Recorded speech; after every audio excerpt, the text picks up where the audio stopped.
તાવ આવી ગયો, બાટલા ચડાવ્યા બેંક મેનેજરને કે હારું તો આ જેનો મર્સિડીઝનો માલિક એને 50,000 કરવા શું હશે. અને સાહેબ બોલો 1 મહિને પાછો આવ્યો. 1 મહિને આવી કીધું કે આલ્યો આ શીખ આવે ને આલ્યો આ સાહેબ આ 50,000 રૂપિયા, આ તમારો 1,000 રૂપિયા વ્યાજ, આ 51,000 રૂપિયા ગણી લ્યો, લાવો મારી ગાડી પાછી.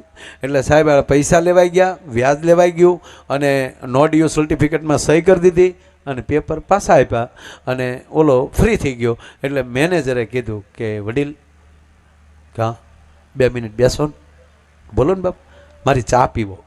એ ચા લાવો, ચા મગાવી. અને પછી એ કીધું કે તમે 1 મહિનાથી ગયા ને હું હૂતો નથી. કે કેમ, તમને શું વાંધો આવ્યો? બસ મને એક જ થયું કે જેને મર્સિડીઝ ગાડી ઘરની અને 50,000 કરવા હું હશે. એટલે કેમ માણસને જરૂર ન પડે પૈસાની? કે પણ મને ગાંડા ભાઈ એ તો કહો કે તમે આ ગાડી મૂકીને પાછી તમે લોન લીધી, એ તો નકર પેપરથી દઈએ કાંઈ, પણ તમે ગાડી મૂકતા ગયા. ભલામણા એ તો મને કહો તમે આ કર્યું. આપણે બોલો ભાઈ કે એવું હોય ને તો તમારે ગુજરાતમાં જન્મ લેવો પડે તો આ સમજાય, એમણામ ન સમજાય. અરે કે નહીં મારા બાપ મને કહે નહીં તો હું આપઘાત કરીશ હવે.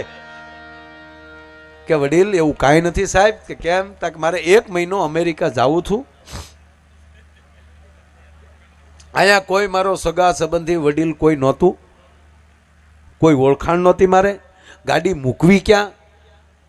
અહીંયા એરપોર્ટના પાર્કિંગમાં મૂકું તો પર ડેના 700 રૂપિયા ચાર્જ લાગતો હતો પર ડેનો.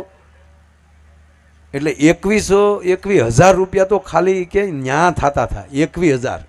અને એ પછી નો ગેરંટી, ગાડીની કોઈ સલામતી નહીં, જવાબદારી નહીં. અને 21,000 ભાડું દેતાય આપણું ધ્યાન અમેરિકાથી આપણી ગાડી કોઈ રહે એની કરતાં મૂળ તમે 1,000 રૂપિયામાં, એમાંય તમે મને 50,000 રૂપિયા વાપરવા આવ્યા 1 મહિનો, અને આખો મહિનો મારી મર્સિડીઝ હાથવી, આનાથી સલામતી બીજે ક્યાં હોઈ શકે?